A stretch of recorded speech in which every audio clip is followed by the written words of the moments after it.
Le regard des autres, par exemple, on en a plus rien à foutre. Ça la raconte plus facile, pas de soucis. On vit pour soi. À côté de ça, tu vas prendre des risques. D'être plus éveillé, d'être plus patator. Ça peut couper la faim. Ça se voit sur ta gueule, enfin vraiment. Finalement, c'était pas joyeux. Éviter de rester perché, C'est ce qui pour moi sonne une fin de soirée. savoir faire le juste milieu, la juste part des choses.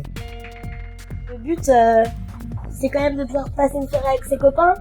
C'est pas d'être complètement à l'ouest tout seul et de se venir dessus et de... Ouais, tu vas comprendre à ce qui se passe autour de soi. En fait, il faut que j'ai un contrôle de ma pensée permanent et pas de lâcher. J'irai pas prendre de drogue au-delà de ça. Du coup, ouais, pour moi, c'est important de garder une maîtrise de mon apparence, entre guillemets, et de pas, ouais, que les gens ne s'en rendent pas forcément compte. Le fait de pas lâcher prise, etc., de toujours avoir le contrôle de soi-même et de ses pensées, etc. Bah, la cocaïne est pour moi une drogue qui garde ça, en fait. Parce que, oui, comme je disais, juste le meilleur moyen d'augmenter sa confiance en toi, Peut-être que ça met un peu d'assurance en même temps, mais c'est même pas ça. pour autant être tout à fait à l'aise en société, que les gens s'en rendent pas compte, pas trop difficile le lendemain. Tout va bien et tout est... où t'es centré avec toi-même et ça délie un peu les conversations, des choses comme ça.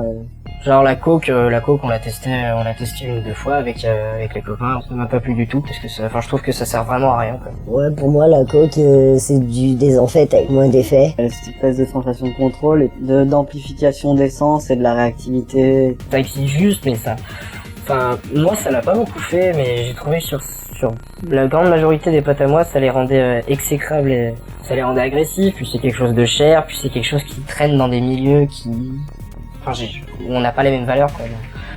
Les mecs qui bossent sur les marchés boursiers ou quoi, ils prennent de la cocaïne.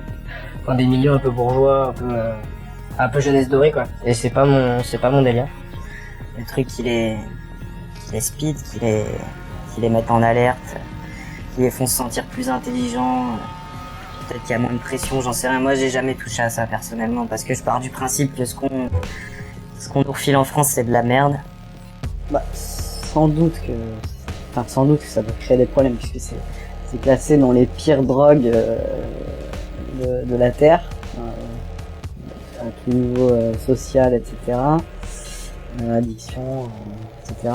Et ça a des dommages qui sont quand même relativement irréversibles. Je pense qu'il y a un mec dépendant à la cocaïne, il va aller même voler ses potes pour avoir sa dose. Il va voler ses potes, il va voler dans le sac de sa mère. Ils diabolisent complètement et des fois je me vois en train de commencer à leur dire mais n'en faites pas un drame, si vous saviez, regardez, je vais vous expliquer, j'en ai pris plein de fois dans ma vie et pour autant, ça va, je suis pas perdue dans ma vie, tout va bien. C'est toujours dans un aspect récréatif.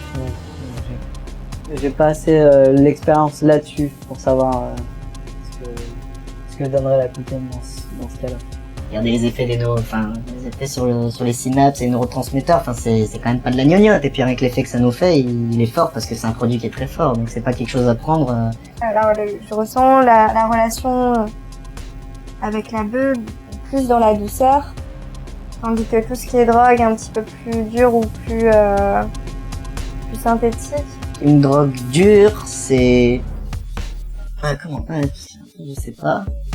J'ai l'impression qu'il y a beaucoup de jeux derrière ça et que après ça crée des relations où les gens ils sont pas bien, notamment la descente, notamment tous ces états-là où on se sent mal en fait.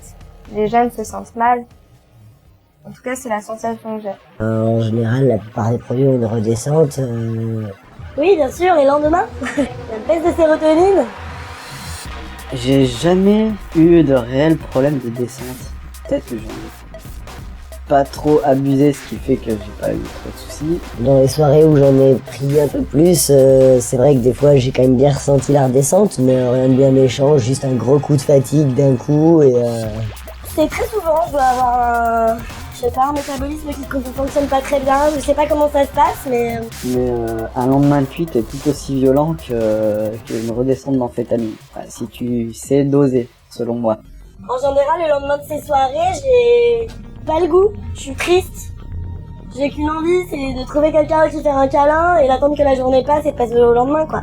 Après, c'est sûr qu'il y a toujours un moment le lendemain où tu te sens pas bien, où t'as un peu une espèce de chagrin ou quelque chose un peu comme ça, une espèce de petit mal-être passager.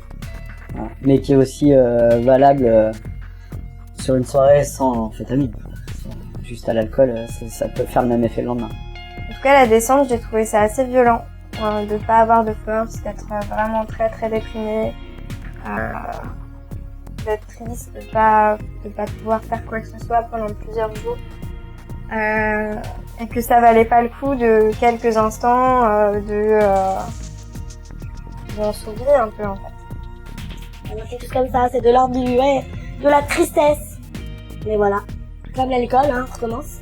Une fois que t'as été, que t'en as pris, que t'as été accroché, puis que tu sais que t'es accroché et que t'aimes ça et tout ça, bah faut essayer de t'en éloigner, sinon tu vas te laisser aller. C'est plus l'addiction sociale en fait. De pas pouvoir dire non quand on m'en propose. Et c'est plus ça, moi, qui me fait flipper que l'addiction physique. Jamais je me dis oh là là, mon Dieu, j'ai besoin, non. C'était 6 jours par semaine, principalement la MDMA. Et du coup, ça a duré quelques mois et je sais pas, dans les périodes de redescente, plus ou moins, on se rend compte que tu fais plus rien, quoi. C'est vraiment lui faire comprendre que là, il est en train de se foutre dans la merde et qu'il faut qu'il sorte de la vite parce qu'après ce sera trop tard.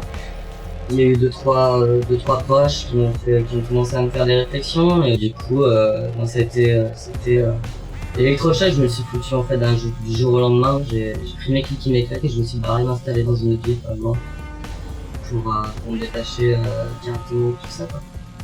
Et essayer de reconstruire autre chose autre part. Ça a été d'un jour à l'autre, quoi. Changer totalement. Je savais que j'aurais pas la volonté de faire autrement si je restais là où j'étais. Mine de rien, il n'y avait pas la bande de potes, il n'y avait pas des concerts ou des trucs tous les soirs qui auraient pu alimenter ça. Il y avait, voilà, et finalement. J'ai préféré dire j'arrête là plutôt que de dire j'en ai rien à foutre et je vais crever avec ça.